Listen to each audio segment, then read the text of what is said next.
Hey YouTube, it's ShryphonX here. Today we're going to be talking about One Piece Chapter 1167. Like and subscribe for more content. Shanks freed Fisher Tiger. Early spoilers for One Piece Chapter 1167. Holy Knight ranks. In this chapter, we witness Harald's official acceptance of the world government's offer as part of his compromise in the previous chapter. Essentially, he has surrendered to them to prevent the world from perceiving all giants as barbarians. Harald has taken up Bartholomew Kuma's mantle, following the world government in exchange for a greater purpose. However, it's not for his children, but for a higher goal, world peace.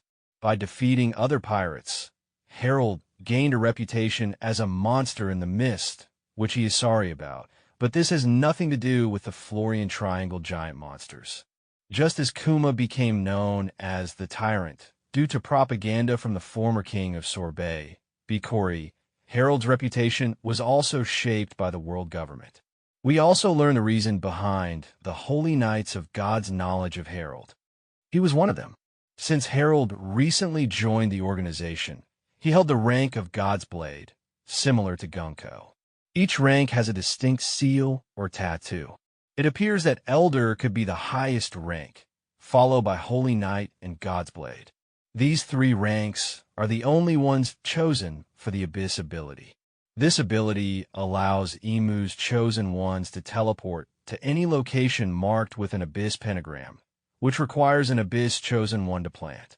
This is how the world government has unrestricted access to Elbaf, specifically Or's castle. Harald, or perhaps his assassins later on, had access to this place. Shanks and Fisher Tiger. We skip a significant amount of time to 15 years ago. We finally discover who freed Fisher Tiger, Shanks. This revelation led to the burning of Mary Geos, which resulted in the liberation of numerous slaves, including the Gorgon sisters led by Boa Hancock.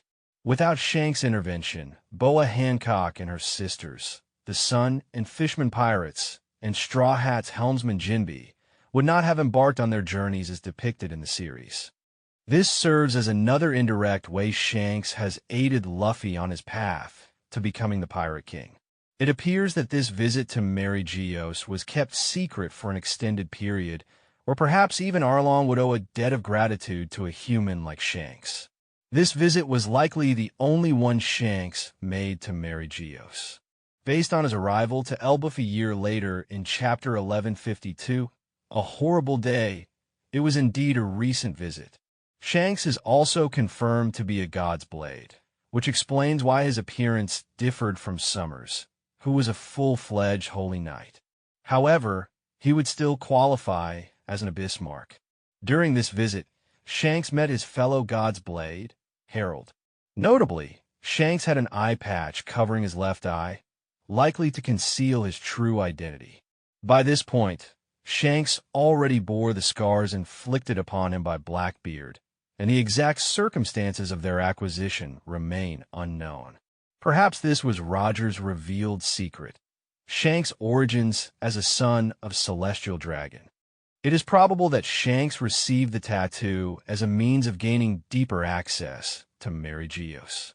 Apparently, Shanks had stayed in Mary Geos for a while to gather intelligence on the world government. Considering the possibility of other secrets Roger could have revealed, such as the shadow monster he and Garp fought, it's plausible that Shanks might have needed to stay longer than just a brief visit. He likely had to avoid rejecting his father Garling's inheritance and choosing to live with the repulsive celestial dragons for the sake of a higher cause. As for the greater plan Shanks had, it remains unclear.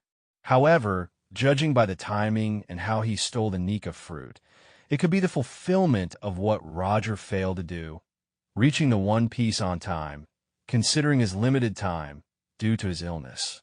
Ida's sons by this point, Loki would be 47 years old, approaching the age of 16 in human years. Ida is poisoned by someone from Estrid's hometown, likely out of spite since Ida was Harald's first love. Ida's death enrages Loki, leading him to destroy a village on Elbaf and declare that Ida was his only mother. This reveals that over the years, Loki developed a strong love for his stepmother due to the love she gave him, a love that his biological mother, Estrid, never shared. So far, Loki's actions don't portray him as a villain, but rather as a broken, sad, and lonely child who lost the ability to love. However, when that love was taken from him, he channeled his fury onto the rest of Elbaf, who had chosen to neglect and vilify him throughout his life. Thank you for watching this video. Please like and subscribe for more content. ShryphonX out.